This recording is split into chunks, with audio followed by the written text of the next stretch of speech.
Hello दोस्तों, कैसे हो आप सब लोग। तो पिछली वीडियो में मैंने बवासीर के जितने भी कारण थे वह सब बता दिए थे। आज हम इस वीडियो में चर्चा करेंगे बवासीर, चाहे वो खूनी हो चाहे बादी हो, उसके इलाज के बारे में। तो मैंने लगभग अलग अलग ग्रंथों से इलाज लिए गए हैं, तो यह वीडियो थोड़ी सी लंबी हो सकती है क्योंकि मैंने इसके डिटेल में आराम से सारी चीज़ें समझाते हुए चर्चा करी है। तो खाली समय में ही इसको देखिएगा, आपको संपूर्ण लाभ मिल जाएगा। और इसके साथ मैंने परहेज और इसमें क्या खाएं क्या ना खाएं वह भी सब चीज़ें डिटेल में बता दी गई हैं। तो इस वीडियो को आराम से बैठकर पूरा देखिएगा, यह इसमें आपको जरूर लाभ मिलेगा। और इस वीडियो को जितना हो सके उतना शेयर कर दीजिएगा ताकि यह रोग और किसी के हो तो उसको भी ठीक हो जाए, या फिर किसी को यह रोग हो ना हो। और उसके अलावा लोगों को पता चले कि क्या खाना चाहिए और क्या नहीं खाना चाहिए, किस कारण से यह बीमारी होती है और वह कैसे अपना खुद ही इसका इलाज घर पर ही कर सकते हैं। धन्यवाद। नमस्कार दोस्तों, तो यह मेरी वेबसाइट है आयुर्वेद फॉर लाइफ। तो इस पे मैं लगातार आर्टिकल लिखता रहता हूँ। तो आज हम जैसे कि मैंने बता दिया है, चर्चा करेंगे कि बवासीर का जो है उसका इलाज के बारे में, उसके कॉजेज़ क्या हैं, ये किस कारण से होती है, ये हम पिछले वीडियो में बता दिया था। यह आपको डिस्क्रिप्शन में लिंक भी मिल जाएगा या ऊपर आई बटन पे भी लिंक आ जाएगा। तो जो सबसे पहले जो उसका कारगर नुस्खा है वह है, 1 भाग आपको काली मिर्च का चूर्ण लेना है, 2 भाग सौंठ, 4 भाग चित्रक मूल का चूर्ण और 8 भाग सुरनकंद का चूर्ण। यह मैंने भाग में इसलिए डिवाइड करा है क्योंकि यह अब आपके ऊपर डिपेंड करता है कि आप इसको 10 ग्राम 20 ग्राम या कितना भी बनाना चाहते हो। तो अगर 1 भाग अगर आप काली मिर्च लेते हैं यानी कि 10 ग्राम अगर आप काली मिर्च लेते हैं तो उसका 2 भाग यानी कि 2 गुना भाग यानी कि 20 ग्राम सौंठ हो गई, 40 ग्राम चित्रक मूल हो गई और 80 ग्राम हो गया सुरनकंद का। तो यह इस हिसाब से आपको डिवाइड कर लेना है। मैं आगे भी भागों में ही बात करूंगा, तो आप उसको इसी प्रकार से डिवाइड कर लेना। फिर यह चूर्ण आपस में मिक्स कर लेने हैं। फिर एक गुड़ लेना है आपको, उसकी बेर की जितनी गोली बना के उसको इस चूर्ण में घुमाएं ताकि ये उसका चूर्ण गुड़ के साथ चिपक जाए और उसके अंदर आप अच्छे से मिला लीजिए। तो उसके अंदर भी वो चूर्ण हो, बाहर भी हो। इस प्रकार से बहुत सारी गुड़ की गोलियां बना सकते हैं आप। यह चूर्ण लगभग 2 से 3 ग्राम गुड़ में लगभग चिपक जाए इतनी बनानी है। और यह सुबह शाम अगर आप सेवन करते हैं तो यह लगभग 7 से 10 दिन में है और आपको आराम होना शुरू हो जाएगा। लेकिन मैं आपको कहता हूं कि उससे आपको 6 या 5 दिन और एक्स्ट्रा लेने चाहिए। फिर इसी प्रकार से जो हमारा दूसरा जो नुस्खा है वह है, इलायची 1 भाग, दालचीनी 2 भाग, तेजपत्ता 3 भाग, नागकेसर 4 भाग, काली मिर्च 5 भाग, पीपरी 6, सौंठ 7 और सबका चूर्ण बना के इसको मिक्स कर लें। यह बात आपको ध्यान रखनी है कि अगर मैं 1 भाग बोल रहा हूं तो यह इसका चूर्ण होना चाहिए, ना कि रॉ मटेरियल। यह सब आपको पंसारी की दुकान से मिल जाएगा। आपको इतने नाम सुन के घबराने की जरूरत नहीं है। पूरी एक लिस्ट बना के आप पंसारी को दे सकते हैं, वो सब कुछ आपको तैयार करके दे देगा। फिर उसके बाद इन सब का चूर्ण बना के इसको मिक्स कर लीजिए। अब यह मिक्सचर जितना चूर्ण बन गया हो उसके जितना ही बराबर देशी खांड इसमें मिक्स कर लें। सपोज अगर यह पूरा सब का मिक्सचर अगर 200 ग्राम बनता है तो इसके अंदर 200 ग्राम ही देशी खांड को मिक्स कर लेंगे। फिर इसका जो सेवन करना है वह सुबह और शाम खाली पेट करना है, और या फिर आप खाना खाने के 1 घंटे बाद भी कर सकते हैं। तो इसका जो अगर हम सेवन करते हैं तो यह बवासीर, कब्ज यानी कॉन्स्टिपेशन, गुल्म रोग जो होता है, पेट के अंदर गांठ होती है, उसके अंदर प्रोस्टेट एनलार्जमेंट, यहाँ पे मैंने लिखा नहीं लेकिन ये गुल्म रोग की जो जो चीज़ें ठीक करती हैं प्रोस्टेट एनलार्जमेंट के लिए भी काम आती हैं। पेट के सभी रोग, शरीर में कहीं पे भी सूजन हो अंदर या बाहर, खून की कमी को पूरा करता है, और गुदा के सभी प्रकार के यानी कि भगंदर फिस्टुला जो होता है उन सभी के लिए यह कारगर योग है। तो इसको भी आप जरूर कर सकते हैं। यह दोनों अभी तक नुस्खे बताए हैं बादी के लिए हैं। जहाँ पे खूनी बवासीर के लिए बताऊंगा मैं, वो अब आपको अलग से मेंशन कर दूंगा। फिर उसके बाद जो तीसरा नुस्खा आता है, सौंठ का चूर्ण या फिर पीपरी का चूर्ण या फिर हरड़ का चूर्ण या फिर अनार के दानों का चूर्ण। इनमें से किसी भी एक चूर्ण को, याद रखिए, इनमें से कोई भी एक चूर्ण को आधी चम्मच गुड़ के साथ सेवन करने से अर्श रोग यानी कि है बवासीर रोग, आमदोष यानी कि जो पेट में अपच सी रहती है और पोटे के साथ जो उसके साथ आम सा निकलता है, बिना पचे हुए जो मल आता है, वह है अजीर्ण और कब्ज रोग ठीक होता है।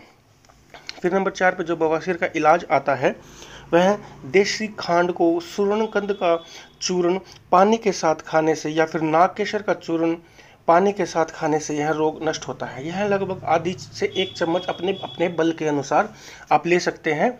यह आप खाली पेट भी ले सकते हैं या फिर खाना खाने के 1 घंटे बाद भी ले सकते हैं। जो भी चूर्ण बवासीर या कब्ज को मिटाने के लिए या अग्नि को दीप्त करने के लिए लिया जाता है, वह लगभग खाना खाने के बाद ही लिया जाता है, लेकिन आप खाली पेट भी ले सकते हैं, खाना खाने के बाद भी ले सकते हैं। वह आपकी उसके ऊपर डिपेंड करता है दिनचर्या क्या है आपकी, और जो भी आपको सहूलियत के हिसाब से पड़े उसके हिसाब से। फिर जब 5वां नुस्खा आता है कब्ज के लिए और बवासीर को ठीक करने के लिए, शहद मिला हुआ जो ताज़ा मक्खन होता है उसमें भी यह बहुत ज़्यादा कारगर है। यह घरेलू उपाय हो गया। फिर एक नुस्खा आता है कि तालीस पत्र, चित्रकमूल, चाब, काली मिर्च, यह सब 1 भाग ले लें। ये 3 या 4 चीज़ें बताइए, 1 भाग ले लें अगर 10-10 ग्राम लेना चाहें तो। फिर उसके बाद पिपरामूल 2 भाग, सौंठ 3 भाग, दालचीनी, इलायची, नागकेसर, तेजपत्ता, इन सब का 1 भाग लेना है। यानी 1 भाग हो गया है दालचीनी, इलायची, नागकेसर, तेजपत्ता और ऊपर दिए गए तालीस पत्र, चित्रकमूल, चाब, काली मिर्च, इन सब का 1-1 भाग लेना है। इन सब का चूर्ण बना के मिक्स कर ले। उपरोक्त नुस्खों की तरह ही गुड़ के साथ इसकी गोली बनाकर सुबह शाम आप सेवन कर सकते हैं, या फिर सीधी गोली भी मुख के अंदर रख के चूस सकते हैं। अगर पानी के साथ लेना चाहें तो पानी के साथ भी ले सकते हैं। इसके सेवन से खांसी, सांस संबंधी जो बीमारियां होती हैं, फेफड़ों की बीमारियां होती हैं, या फिर फूड पॉइजनिंग अगर हो गई हो, या पेट की अग्नि कम हो गई हो, कब्ज हो गई हो, या पेट की अग्नि कम होने के कारण खाना ठीक से ना पच रहा हो, बवासीर, लीवर की गर्मी या लीवर के रोग हो गए हों, मूत्र के रोग हुए हैं, सब ठीक होते हैं। इसके 1 भाग को अगर आप 20 ग्राम मान लें या 10 ग्राम मान लें तो उसके हिसाब से आप मात्रा को उसके भाग के हिसाब से ही यह आपको मल्टीप्लाई कर लेना है। यह बहुत उत्तम है। यह 3 से 4 दिन में ही फ़र्क दिखाना शुरू कर देता है, लेकिन इसको संपूर्ण ठीक होने के लिए आपको थोड़ा सा आगे भी कर सकते हैं, लेकिन मात्र 2 या 3 दिन से ही आपको पूर्णतः इलाज इसका आपको दिखने लग जाएगा। फिर उसके बाद आता है अगला जो कब्ज का बवासीर का इलाज है। इमली के बीजों का छिलका उतार कर कूट लें और पानी के साथ घोट कर चने जितनी गोलियां बना लें। इसको खूब अच्छे से घोटेंगे, थोड़ी सूखने से लग जाएगी तो इसकी चने की जितनी गोलियां बना लें। इस गोली का दिन में 3 बार सेवन करें और गोली लेने से पहले या फिर लेने के बाद 1 घंटे तक कुछ न खाएं। सीधा मुंह में डाल के इसको चबा चबा कर खा जाएं। इसमें आप देखेंगे कि मात्र 3 दिन में खूनी बवासीर, यह याद रखिए कि खूनी बवासीर के लिए है, तो इसमें 3 दिन में ही खूनी बवासीर में लाभ होता है। यह जो नुस्खा है वह बृहद निघंटु के ग्रंथ से लिया गया है, तो यह निघंटु जी का यह नुस्खा है। उसके बाद जो अगला आता है सोनपाठा की छाल, चित्रकमूल की छाल, इंद्रजो, करंज, सेंधा नमक और सौंठ, इन सभी को बराबर मात्रा में लेकर चूर्ण बना के मिक्स कर ले। इस चूर्ण को 2 बार छाछ के साथ सेवन करने से 1 सप्ताह में चाहे कैसी भी मस्से क्यों ना हो, कितनी भी बड़ी बवासीर क्यों ना हो, वह इसको ख़त्म कर देती है। 1 बार सुबह खाली पेट सेवन कर सकते हैं और 1 बार दोपहर के 3-4 बजे के करीब सेवन कर सकते हैं। इसको खाना खाने के साथ भी सेवन कर सकते हैं, क्योंकि यह छाछ में मिला के ली जाती है।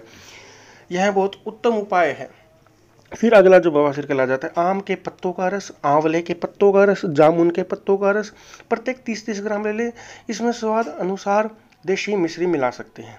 सुबह शाम खाली पेट इसको पी लें। इसके ऊपर से 1 गिलास फिर गाय का दूध पी लें। यह मात्र 1 सप्ते में ही खूनी बादी चाहे किसी भी प्रकार की बवासीर क्यों ना हो, उसके लिए यह रामबाण औषध है। बस आपको अपने आसपास आम, आंवला और जामुन के पेड़ों का पता करना है। अगर यह तीनों पेड़ अगर आपके आसपास हो तो यह बहुत ही ज़्यादा उत्तम नुस्खा है दोनों के लिए, खूनी और बादी बवासीर के लिए। फिर अब कुछ नुस्खे खूनी बवासीर के लिए देख लेते हैं। अपामार्ग, जिसे हम चिरचिटा बोलते हैं, और यह लगभग हमारे आसपास जो कांटेदार झाड़ियाँ होती, खाली प्लाट वगैरह में, वहाँ यह होता है। ये नॉर्थ इंडिया में इसको उल्टा कांडा बोलते हैं और यह बहुत ही अच्छी चीज़ होती है, बहुत सारे उसमें रोगों में यूज होती है। इसके बीज को थोड़े से पानी के साथ घोट के पेस्ट बना लें। फिर इसको चावल के पानी के साथ पीने से, चावल का पानी यानी कि थोड़े से चावल में पानी डाल के छोड़ दीजिए और फिर उसको छान लीजिए, तो वह सफ़ेद सफ़ेद वह चावल का पानी हो जाता है। उसके साथ पीने से रक्त आर्श यानी कि खूनी बवासीर का नाश होता है। इसमें कुछ भी संदेह नहीं है। यह जो योग है वह योग रत्नाकर और बृहद निघंटु में दिया गया है, तो यह बहुत ही कारगर नुस्खा है। और यह अपामार्ग आपको पंसारी के दुकान पे मिल जाएगा। और अपने अगर आप कहीं गांव देहात साइड में रहते हैं या कहीं शहर में ऐसी जगह रहते हैं जहाँ पे आसपास खुले प्लाट झाड़ियाँ वगैरह हों, तो किसी से पूछ लीजिएगा, उनको जिसको पता होगा वो बता देगा। यह बहुत ही ज़्यादा तादाद में होता है लेकिन हमें पहचान नहीं होती। मैं इसकी एक फ़ोटो भी लगा दूंगा।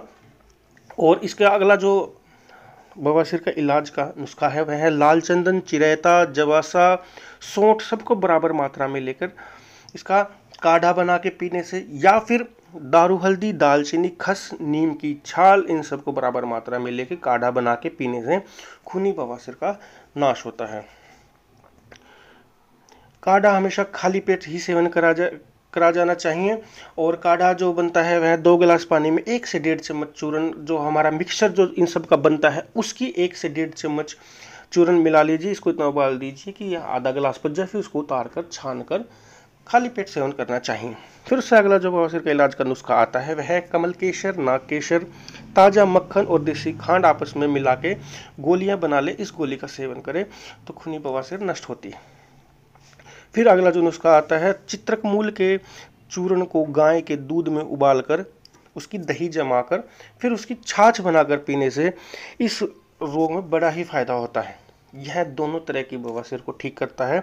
चित्रक मूल और सूरनकंद इस रोग के लिए रामबाण औषधि है। तो मैं आपसे यही आग्रह करता हूँ कि जहाँ चित्रक मूल और सूरनकंद के जो आपको उपाय हैं अगर आप वह कर सकते हो तो उनको ज़्यादा करने की कोशिश कीजिएगा।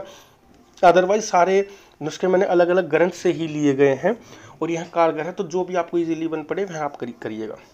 फिर यह एक तक्र उपयोग लगभग हर ग्रंथ में मिलता है, जो आपको मैं बताने जा रहा हूँ लगभग हर ग्रंथ में दिया जाता है जहाँ पे भी बवासीर का इलाज दिया जाता है। तक्र यानी कि छाछ, जिसको बहुत ही भयंकर तरीके से अगर बवासीर हो जाती है और कब्ज हो जाती है, जो शौच जाने से डरता है, मतलब मल का त्याग करने से डरता है क्योंकि मल आएगा तो उसको बहुत ही ज़्यादा एक्सेस में पेन होगा और उसका बिल्कुल खाना पचना ही बंद हो जाता है, तो उसमें तक्र उपयोग करवाते हैं एक वैद्य के देख रेख में। उसको सिर्फ 7 या कभी कभी 10 दिन या 15 दिन सिर्फ तक्र का उपयोग करवाते हैं, सिर्फ छाछ का उपयोग करवाते हैं, खाना वीना कुछ नहीं देते, जिससे यह रोग जड़ से खत्म हो जाता है। तो अगर आप यह तक्र उपयोग करना चाहें तो इस तरीके से कर सकते हैं। अदरवाइज आप खाने के साथ दिन में 1 या 2 बार तो छाछ जरूर पिएं, क्योंकि यह इसका रामबाण घरेलू उपाय है। सिर्फ छाछ पीने से ही आपकी जो बवासीर है ठीक हो जाएगी। छाछ में अब मैं बताता हूँ इसमें क्या क्या आप मिला सकते हैं। खाना खाते समय छाछ का सेवन जरूर करना चाहिए। उस छाछ में या तो भुनी हुई अजवाइन मिला लीजिए, या सेंधा नमक मिला लीजिए, या सौंठ मिला लीजिए, कब्ज मिट जाएगी, बवासीर भी मिट जाएगी। या फिर इसके अलावा हरड़ का चूर्ण मिला सकते हैं, या फिर त्रिफला चूर्ण मिला सकते हैं, या फिर चित्रक मूल, हाउबेर और हींग के साथ सेवन करें, या फिर पंचकोल के चूर्ण के साथ सेवन करें। आयुर्वेद में साफ स्पष्ट दिया गया है कि छाछ के सेवन से ठीक हुए मुझसे शायद ही किसी को दोबारा होते हैं, या फिर उन मूर्ख मनुष्य को होते हैं जो इसका आगे चलकर परहेज नहीं करते। जिन कारणों से यह होती है वही कारण दोबारा शुरू कर देते हैं। तो यह इसकी परम औषध है। अब हम कुछ लेप चिकित्सा की बात कर लेते हैं। तो इसके लिए मदार का दूध, और मदार यानी कि आकटा जो झाड़ियों वगैरह में अलग से ही दिख जाता है, और सेहुड़ का दूध, कटुतुम्बी, कड़वी तोरी जिसको बोलते हैं, कटु, करंज, इन सबको बराबर मात्रा में लेके बकरे के मूत्र के साथ पीस कर मस्सों पे लेप करने से यह बीमारी नष्ट हो जाती है। अब आप सोचेंगे कि बकरे का मूत्र कहाँ से लाएं, तो जिन लोगों को जो गांव देहात में रहते हैं, जिनके आसपास अगर किसी ने बकरी या बकरे अगर पाल रखे हैं, तो ये नुस्खा उन लोगों के लिए काफ़ी कारगर है। नहीं तो आप इसको स्किप करके कोई दूसरा देख सकते हैं। फिर अगला जो नुस्खा था, सेंधा नमक, बाज ककोड़े का बीज, इनको कांजे के साथ पीस कर लेप करने से मस्से नष्ट हो जाते हैं। फिर अगला जो आता है, पीपरी सीरस के बीज, मदार का दूध का पेस्ट बनाकर लेप करने से भी लाभ होता है। फिर उससे अगला आता है पीपरी सीरस का बीज, मदार का दूध। ये है ऊपर वाले ही नुस्खे की तरह है, लेकिन इसमें 2-3 चीज़ और ऐड कर देंगे। सेहुड़ का डंडा, सेंधा नमक, इन सब को पीस कर लेप करें। फिर उससे अगला आता है हल्दी, घुंगूची, गोमूत्र और पीपरी, इन सब का पेस्ट बनाकर लेप करें। फिर खूनी बवासीर के लिए जो आता है मालकांगनी के बीज का पेस्ट, इसके लिए अत्यंत हितकर है। यह योग लगभग हर ग्रंथों में है, तो सिर्फ इसमें मालकांगनी के बीज का ही आपको पेस्ट बनाना है। यह जो आप नाम देख रहे हैं इनसे बिल्कुल घबराने की जरूरत नहीं है। यह पीपरी, सिरस बीज और इसमें जो दिए गए हैं बाज का कौड़े भी, सब आपको पंसारी की दुकान से मिल जाएंगे। सिर्फ आपको कोई भी एक योग जो अच्छा लगे। हाँ, ये मदार का दूध, सेहुड़ के दूध के लिए आपको थोड़ा बाजार में घूमना, इधर उधर पता करना पड़ सकता है। उसके अलावा जो अगला नुस्खा आता है, कड़वी तोरी के चूर्ण का लेप करने से भी बड़ा फायदा होता है।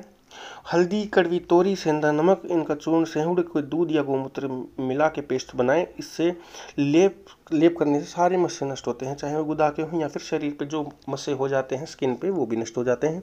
फिर उसका अगला जो नुस्खा आता है, सरसों का तेल या फिर नीम का तेल या फिर जात्यादि तेल मस्सों पे दिन में कम से कम भी 3-4 बार या उससे भी ज़्यादा बार लगाएं।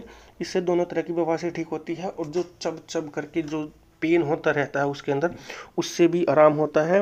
और जब आप शौच आदि जाते हैं तो थोड़ा सा मल निकलने में आसानी होती है। उससे अगला जो नुस्खा आता है, सौंठ और देवदारू के पत्तों को एक साथ पीस कर लेप करें तो बादी बवासीर नष्ट होती है। फिर अब बात करते हैं धूप विधि की, जिसे धूनी हम बोलते हैं। तो राल का जो चूर्ण होता है उसको सरसों के तेल में मिलाकर युक्ति पूर्वक मस्सों पे धुआं धूप देवें तो खूनी बवासीर के लिए अत्यंत हितकर होती है। तो राल का चूर्ण आप सरसों के तेल में मिला लीजिए, फिर उसको दीवे वगैरह में रख सकते हैं। फिर उसके अंदर रुई की बत्ती बनाकर अगर जलाएंगे तो वो उसी की ही धुनी निकलती है। इस तरीके का यत्न आप कर सकते हैं। उसके बाद जो नुस्खा आता है वह है गेहूं का आटा 1 पल की मात्रा में, हींग 2 माशा की मात्रा में, 4 दाने भिलावे के।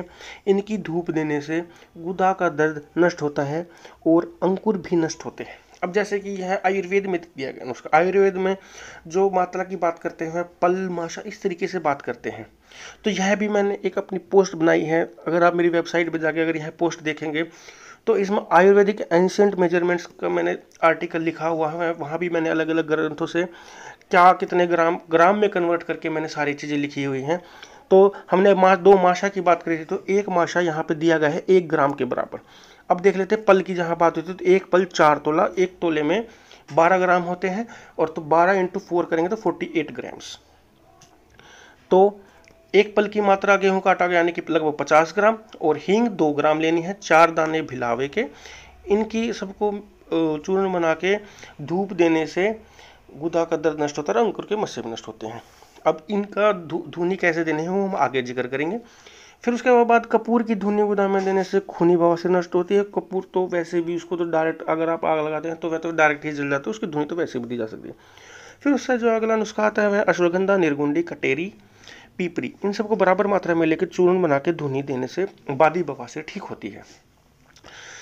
इसमें आप कैसे धुनी दे सकते हैं, एक मोमबत्ती आप जला लीजिए, उसके आप अगल बगल में कोई चीज़ ऐसी रख सकते हैं जिसके ऊपर आप बैठ सकें या फिर खड़े हो सकते हैं, लेकिन मोमबत्ती नीचे जला लीजिए। उसके ऊपर कैसा यत्न करिए, उसके साइड में 2 बॉक्स लगा लीजिए, और 2 बॉक्स के ऊपर कोई छलनी रख सकते हैं, छलनी के अंदर चूर्ण रख सकते हैं, जिससे कि छलनी के अंदर से चूर्ण जलने लग जाए। उसकी धुनी जो जाएगी वो सीधा आपके मस्सों पे जाके लग सकती है। इस तरीके का कोई भी यत्न आप कर सकते हैं। तो वह धुनी, वह मेन चीज़ है, धुनी लगनी चाहिए। आप चाहे किसी भी यत्न करके कर सकते हैं। फिर उसके बाद जो आता है, मल त्याग के पश्चात जो आखटा का पौधा होता है उसके पत्तों से गुदा को अगर पूछें तो बवासीर नष्ट होती है। आग का पौधा लगभग पूरे भारत में, जैसे आपको पता ही है, सड़कों किनारे खुली जगहों पे मिल जाता है। अब बात कर लेते हैं कि बवासीर में क्या खाएं। तो कुल्थी, जौ, गेहूं, लाल रंग के शानी ढाल के चावल, ब्राउन राइस जो लाल कलर के होते हैं, पुनर्नवा, सुरनकंद, मट्ठा, आंवला, कैथ के फल, मक्खन, बथुआ, काली मिर्च, बैंगन, बकरी या गाय का दूध, हरड़ आदि। तो इनको जिस तरीके से भी सेवन करा जाए उस तरीके से सेवन करना चाहिए। इसमें आंवला दिया गया है तो आंवले का फल या फिर चूर्ण खा सकते हैं। इसमें काली मिर्च का सेवन बताया गया है तो काली मिर्च को आप सब्जी वगैरह में मिला के भी खा सकते हैं। उसी प्रकार कुल्थी और जो इनका आटा आपस में मिला के भी खा सकते हैं, उसकी रोटियां खा सकते हैं। अनाजों में गेहूं जो कि मोटा पिसा होना चाहिए वो खा सकते हैं, जो खा सकते हैं। गर्मियों के मौसम में तो जो जरूर खानी चाहिए। शालीदान के चावल। दाल में मसूर की दाल, मूंग की दाल, अरहर की दाल। और फल सब्जियों में सहजन, टिंडा, जायफल, परमल, लहसुन, लौकी, तोरी, करेला, कद्दू, मौसमी सब्जियां जो भी आती हैं वह सारी चीज़ें, चोलई, बथुआ, अमरूद, आंवला, पपीता, मूली के पत्ते, मेथी, साग, सुरनकंद, फाइबर युक्त जो भी चीज़ें होती हैं, खीरे वगैरह, उनका बिना छिलका उतारे खाइए। गाजर जब सीजन में आते तब खाइए। सेम और बीन्स। और इसके अलावा हल्का खाना खाएं, काला नमक छाछ वगैरह में मिला के पिएं। ज़्यादा पानी पिएं, लेकिन आपको ज़्यादा पानी तो पीना है अगर आपको कब्ज नहीं है तो। अगर आपको कब्ज है तो आपको ज़्यादा पानी नहीं पीना चाहिए, क्योंकि अग्नि पेट की मंद होती है, पेट की अग्नि मंद होती है तो ज़्यादा पानी नहीं पीना चाहिए। और जीरा, हल्दी, सौंफ, पुदीना, शहद, गेहूं का ज्वारा, पुनर्नवा, नींबू, हरड़, पंचकुल, हींग, यह सब आप खा सकते हैं। फिर इसमें परहेज क्या करना है? बिना परहेज के कोई भी रोग ठीक नहीं होता। अगर आपका रोग ठीक भी हो जाएगा और आगे चल के परहेज नहीं करेंगे तो यह रोग दोबारा हो सकता है। मलमूत्र के वेग को धारण न करें, देर से पचने वाली चीज़ें न खाएं, तंबाकू, शराब, मैदे की चीज़ें न खाएं, रात का खाना हल्का खाएं और जल्दी खाएं और जल्दी सो जाएं।